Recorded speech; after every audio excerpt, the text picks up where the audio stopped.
ബാലസാഹിത്യ ഇൻസ്റ്റിറ്റ്യൂട്ടിന്റെ പുരസ്കാര വേദിയിൽ എഴുത്തുകാരന് നേരെ അധിക്ഷേപമുണ്ടായതായി പരാതി.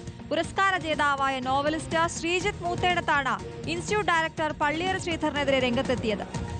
ചടങ്ങിന് ശേഷം ദിവ്യ എസ് അയ്യർക്കൊപ്പം ഫോട്ടോ എടുത്തതിനെ ചൊല്ലിയുണ്ടായ തർക്കമാണ് പരസ്യമായ അധിക്ഷേപത്തിൽ കലാശിച്ചത്. ശരത് എസ് വിവരങ്ങളുമായി ചേരുന്നുണ്ട്. ശരത്, എന്താണ് സംഭവിച്ചത്? ആ പുരസ്കാര വേദിയുടെ നിറം കെടുത്തുന്ന തരത്തിലൊരു വിവാദം ഇപ്പോൾ രൂപപ്പെട്ടിരിക്കുന്നു. എന്താണ് ഇരുകൂട്ടരും പറയുന്നത്? എന്താണ് ഈ പരാതി, ശരത്? റീജിത്ത്, ഇന്നാണ് ഇത്തരത്തിൽ ഇതുമായി ബന്ധപ്പെട്ട ഒരു പുരസ്കാര ദാനം ഉണ്ടായിരുന്നത്. അതായത് കേന്ദ്ര സംസ്ഥാന ബാലസാഹിത്യ അവാർഡ് ജേതാവ് കൂടിയാണ് ഇത്തരത്തിൽ ശ്രീജിത്ത് മൂത്തേടത്ത്. അദ്ദേഹത്തെ ഇന്നിപ്പോൾ ഇത്തരത്തിലൊരു ബാലസാഹിത്യ അവാർഡിനുമായി ബന്ധപ്പെട്ട് അദ്ദേഹത്തെ പുരസ്കാരം ഏറ്റുവാങ്ങാൻ വേണ്ടി ക്ഷണിച്ചിരുന്നു. അങ്ങനെ പുരസ്കാരം സമർപ്പിച്ചത് സംസ്ഥാന സാംസ്കാരിക വകുപ്പ് ഡയറക്ടർ ദിവ്യ എസ് അയ്യർ ആയിരുന്നു.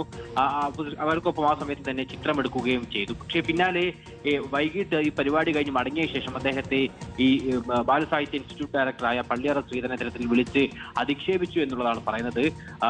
ശ്രീജിത്ത് മൂത്തേടത്ത് അദ്ദേഹത്തിന് ഫേസ്ബുക്കിലൂടെയാണ് ഇത്തരത്തിൽ അധിക്ഷേപം നേരിട്ടതായി പരാമർശിച്ചു. അതായത് തന്നെ നായ എന്ന വാക്ക് വിളിച്ച് അധിക്ഷേപിച്ചു, എന്ത് യോഗ്യതയുണ്ട് ഇത്തരം ഒരു ഫോട്ടോ എടുക്കാൻ എന്നടക്കം അദ്ദേഹം ചോദിച്ചു എന്നുള്ള ആ ഗുരുതരമായ ആരോപണമാണ് എന്തായാലും ഇപ്പോൾ പള്ളിയറ ശ്രീധരനെതിരെ അദ്ദേഹം ഉന്നയിച്ചിട്ടുള്ളത്. ഫേസ്ബുക്കിലൂടെയാണ് അദ്ദേഹത്തിന്റെ പ്രതികരണം. അതായത് ഈ പുരസ്കാരം ഏറ്റുവാങ്ങിയ ശേഷം അദ്ദേഹം ഉൾപ്പെടെയുള്ള, അതായത് ശ്രീജിത്ത് മൂത്തേടത്ത് ഉൾപ്പെടെയുള്ള നിരവധി ആളുകൾ അവിടെ നിന്ന് ദിവ്യ എസ് അയ്യർക്കൊപ്പം ഫോട്ടോ എടുത്തിട്ടുണ്ടായിരുന്നു. പക്ഷേ അതിനുശേഷം വൈകിട്ട് മടങ്ങി 4 മണിയോടുകൂടിയാണ് ഇത്തരത്തിൽ അധിക്ഷേപം നടത്തിയതായി അദ്ദേഹം പറയുന്നത്. പക്ഷേ എന്തായാലും ഈ ബാലസാഹിത്യ ഇൻസ്റ്റിറ്റ്യൂട്ട് ഡയറക്ടറുടെ ഭാഗത്ത് അത്തരം ഒരു പ്രതികരണം ഇതുമായി ബന്ധപ്പെട്ട് വന്നിട്ടില്ല. പക്ഷേ നിലവിൽ എന്തായാലും ഫേസ്ബുക്കിലൂടെ അടക്കം ശ്രീജിത്ത് മൂത്തേടത്ത് ഇതിന്റെ ഒരു അധിക്ഷേപം നേരിട്ടതുമായി ബന്ധപ്പെട്ടൊരു പോസ്റ്റ് ഇട്ടിട്ടുണ്ട്.